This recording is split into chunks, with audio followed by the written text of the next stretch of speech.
महत्वपूर्ण है। पंचांग के दृष्टिकोण से उस दिन ग्रहों के अंदर सोमवार का अवसर है। प्रतिपदा तिथि है ज्येष्ठ के कृष्ण पक्ष की प्रतिपदा, अधिक मास की कृष्ण पक्ष की प्रतिपदा का योग बना हुआ है। इस दिन सबसे बड़ा परिवर्तन होने जा रहा है वर्ष का। आपकी राशि के दृष्टिकोण से बृहस्पति महाराज उच्च के होने जा रहे हैं और ये आपकी राशि के दृष्टिकोण से देखा जाए तो नया संबंध स्थापित करने के योग बनाएंगे।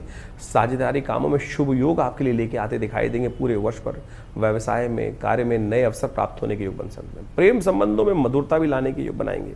सामाजिक जीवन सक्रियता की तरफ आगे बढ़ता दिखाई देगा। प्रतिष्ठा बढ़ने के योग बन सकते हैं। तुला राशि वालों के लिए समझदारी और साझेदारी कामों के लिए बहुत शुभ योग बनता दिखाई दे रहा है। व्यवसाय में नए संबंध स्थापित करने के, आर्थिक स्थिति में सुधार के संकेत ये दिखाई दे रहे हैं, लेकिन ध्यान रखना पड़ेगा कुछ खास बातों का। ये बृहस्पति का परिवर्तन शुक्र के साथ होने जा रहा है और ऐसे में इस ग्रह के कारण से एक बात ध्यान रखनी चाहिए, लालच में दोनों गए माया मिली न राम। बहुत ज़्यादा लालच के चक्कर में कई बार क्या होता है, कई लोग शेयर मार्केट में काम कर रहे होते हैं कि और बढ़ेगा और बढ़ेगा और बढ़ेगा। जुआ और ड्रा खेलें, इस बात का विशेष तौर पे ध्यान रखें। स्थिरता से, बृहस्पति ज्ञान के देवता है और उच्च के होने जा रहे हैं। ज्ञान पूर्वक कार्य करने का प्रयास करें। जुए के चक्कर में सही लोग नहीं फंसते हैं, दाव लगाने की स्थिति में नए लोग नहीं फंसते हैं। स्थिरता से ज्ञान पुरस्सर कार्य जो भी करेंगे, ज्ञान का सहारा लेके कार्य करोगे, उसमें विजय बृहस्पति विशिष्ट तौर पर इस वर्ष आने वाले 12 महीनों में अवश्य देने के सुयोग बनाते दिखाई देंगे। स्वास्थ्य का थोड़ा ध्यान रखना पड़ेगा।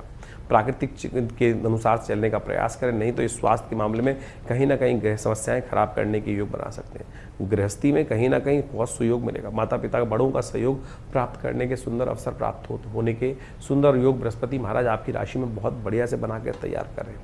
जो बड़े लोग हैं, जिनका आयु बड़ी है, उनको खासतौर पर 50-60 साल से जो आयु है बड़े हैं, उनको हृदय का बहुत ध्यान रखना चाहिए।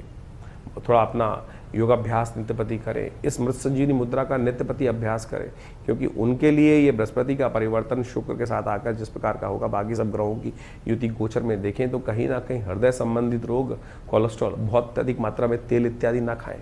इस बात का विशेष तौर पे ध्यान रखें। अपनी बॉडी फिजिक का विशेष तौर पे ध्यान रखने का प्रयास कीजिएगा। इस मृत संजीवनी मुद्रा का जितना हो सकता है उतना अभ्यास करेंगे, बहुत अच्छा रहेगा। हम इस संबंध में बहुत सारी पुस्तकें भी हैं और आपको हम इस कार्यक्रम के अंत में उन पुस्तकों को दिखाने भी वाले हैं।